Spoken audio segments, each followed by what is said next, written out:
बेटा हम transportation in human being पढ़ चुके हैं बेटा. अब today I am going to start the transportation in plant. The transportation system is less elaborate in plant as compared to animals. It is because the plant are comparatively less active and required less supply of material either from outside or synthesized by the plant themselves. बेटा जो plant में होता है transportation system animal के comparison में less होता है. क्यों बेटा? क्योंकि प्लांट कैसे हैं बेटा? स्टेशनरी हैं, ये एक्टिव कम है, तो इनकी जो रिक्वायरमेंट है वो भी क्या है बेटा? कम है. अब ये प्लांट तो बेटा इतनी हाइट के होते हैं, इतने ऊंचे प्लांट होते हैं. तो अब ये तो हम सब जानते हैं कि प्लांट क्या करते हैं बेटा? सॉइल से एब्जॉर्ब करते हैं वाटर को. अब ये वाटर ऊपर तक पहुंचता कैसे है बेटा? क्योंकि each and every part needs water and mineral. तो बेटा there are two means of transportation in plant. Transportation of water and mineral and transportation of food and other substance. अब हमको इन दो चीज़ों का ट्रांसपोर्टेशन करना है, वाटर और मिनरल को ट्रांसपोर्ट करना है, और जो सिंथेसाइज फूड है उसको भी प्लांट के ईच एंड एवरी पार्ट तक ट्रांसपोर्ट करना है. अब ये काम कैसे होगा? तो बेटा हमने 9th क्लास में कंडक्टिंग टिश्यू पढ़े थे कि प्लांट में कंडक्टिंग टिश्यू प्रेजेंट रहते हैं जिसको हम बोलते हैं वॉस्कुलर बंडल. वॉस्कुलर बंडल का मीनिंग क्या होता है बेटा? Xylem and phloem. तो जो जाइलम है बेटा ये कंडक्ट करता है वाटर एंड मिनरल्स को, और फ्लोएम कंडक्ट करता है फूड को. अब आपको यहाँ ध्यान रखना है, हमने 9th क्लास में पढ़ा था कि जाइलम, बोलो, अभी जो फ्लोएम है बेटा move in both the direction upward as well as downward. अब बेटा हम एक बात हमने 9 में पढ़ी थी, जाइलम जो है बेटा अगेंस्ट ग्रेविटी काम करता है, क्योंकि ये क्या करता है? वाटर को नीचे से ऊपर ले जाने का काम करता है. तो पहले हम डिस्कस करेंगे transportation of water and minerals. तो बेटा जैसे प्लांट इतने टॉल होते हैं, हाइट रहती है, मतलब इनमें क्या रहता है? एक कॉलम रहता है. तो ये जो प्लांट है इसमें बेटा इसके कॉलम में न्यूक्लियस है और अदर सेल ऑर्गेनल से स्टफ है, बहुत सारी चीज़ें प्रेजेंट है. सबसे पहले क्या होता है? इसमें से न्यूक्लियस रिमूव हो जाता है. न्यूक्लियस रिमूव होने के बाद एक और स्टफ सब क्या है बेटा? रिमूव होते जाते हैं, और ये जो कॉलम है ये एम्प्टी कॉलम बन जाता है. तो ये जो एम्प्टी है मतलब एक हॉलो ट्यूब बन जाती है, इसी को हम बोलते हैं बेटा जाइलम.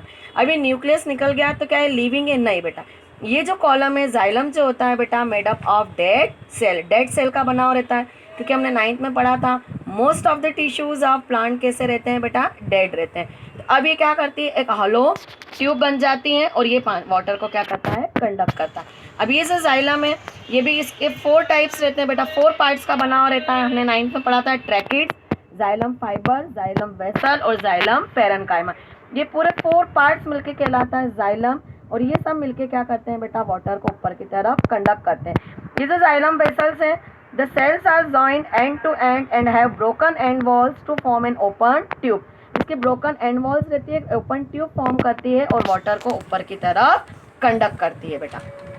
तो अब ये काम कैसे होगा बेटा? तो जो the transportation of water and minerals involve 3 distinct and interconnected process.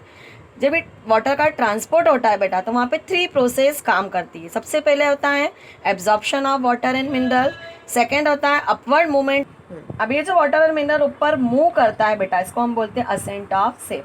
And third है loss of water in the form of vapour known as transpiration. अब हम इसको 1 बाय 1 समझेंगे. सबसे पहले प्लांट क्या करेगा बेटा? क्या होगा? Absorption of water and minerals. The plant absorb water along with the dissolved minerals from the soil through the roots.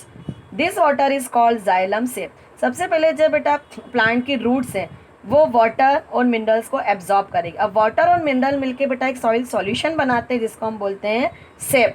तो ये कहलाएगा xylem sap. And then transported from soil to leaves through xylem cells. और इस सेप को हमको क्या करना है? लीव्स तक ट्रांसपोर्ट करना है थ्रू जाइलम सेल. क्योंकि हम पता है किचन ऑफ द प्लांट क्या है बेटा? लीव्स है. प्लांट का जो फूड प्रिपेयर होता है वो कहाँ होता है बेटा? लीव्स में.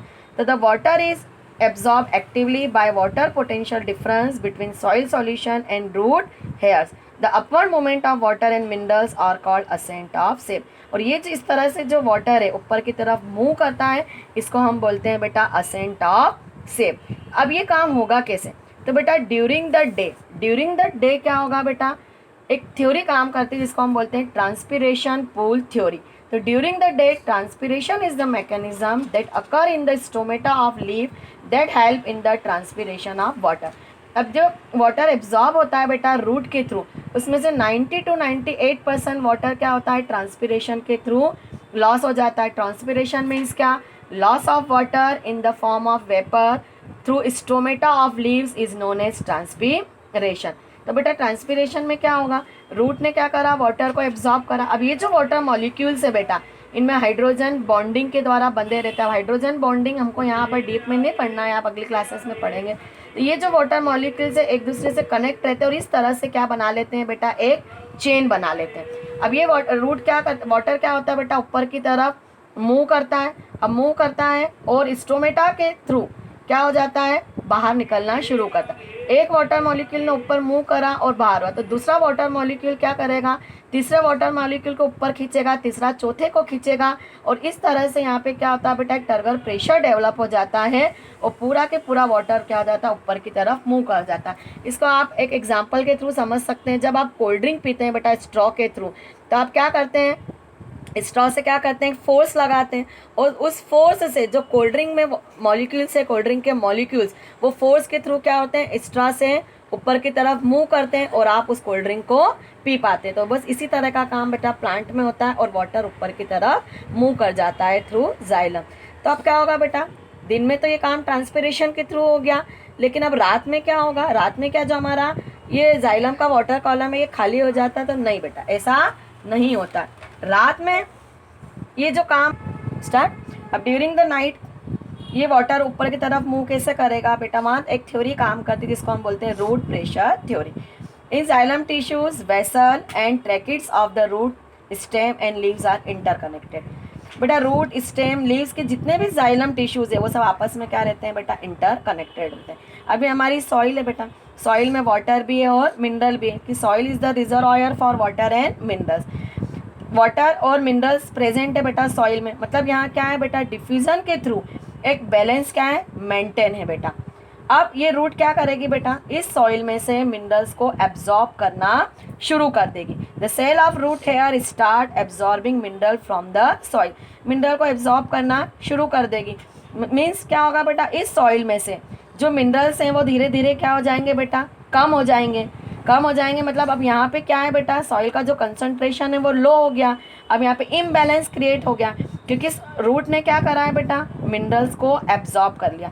अब यहाँ पे क्या है बेटा, इसको क्या करना, हमको वापस दोबारा बैलेंस को क्या करना, मेंटेन करना।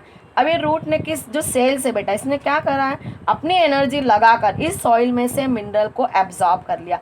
तो या तो ये रूट क्या करे बेटा, इस मिनरल को लूज़ कर लिया, तो ये जो सेल्स हैं ये तो करेंगे नहीं बेटा कि मिनरल्स को लूज़ कर देंगे। तो अब यहाँ बैलेंस को हम कैसे मेंटेन करें, तो क्या होगा बेटा, अब यहाँ जो सॉइल में वाटर प्रेजेंट है बेटा, यहाँ पे एक एक्टिव प्रोसेस शुरू हो जाएगी, और ये जो वाटर मॉलिक्यूल्स है बेटा, यहाँ पे देखिए सॉइल में वाटर का कंसंट्रेशन क्या हो गया बेटा, यहाँ पे जो कंसंट्रेशन है सॉइल का लो हो गया है, और यहाँ रूट हेयर में जो क्या है बेटा, मिनरल्स के कारण कंसंट्रेशन क्या हो गया, हाई हो गया।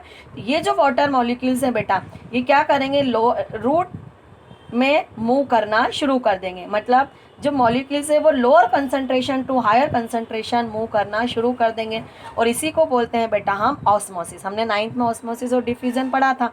तो ऑस्मोसिस के प्रोसेस के थ्रू क्या करेंगे, वाटर मॉलिक्यूल रूट में मूव करना शुरू कर देंगे, और यहाँ पे एक प्रेशर क्रिएट हो जाएगा जिसको हम बोलते हैं बेटा ऑस्मोटिक प्रेशर। तो इस तरह से ऑस्मोटिक प्रेशर के कारण क्या होंगे, रूट के थ्रू जो है वाटर मॉलिक्यूल्स अपवर्ड मूव करना शुरू कर देंगे, और अब जो हमारा वाटर कॉलम है वो वापस क्या हो जाएगा बेटा, मेंटेन हो जाएगा। तो during the night root pressure के थ्रू वाटर क्या करेगा बेटा, ईच एंड एवरी पार्ट तक मूव कर जाएगा। तो आपको ध्यान रखना है बेटा कि ड्यूरिंग द डे जो वाटर मॉलिक्यूल से मूव अपवर्ड मूव करता है वो ट्रांसपिरेशन के थ्रू करता है, लेकिन during the night root pressure के थ्रू क्या है, वाटर ऊपर की तरफ मूव करता है, और इस तरह से जाइलम क्या करता है बेटा, वाटर की सप्लाई करता रहता है।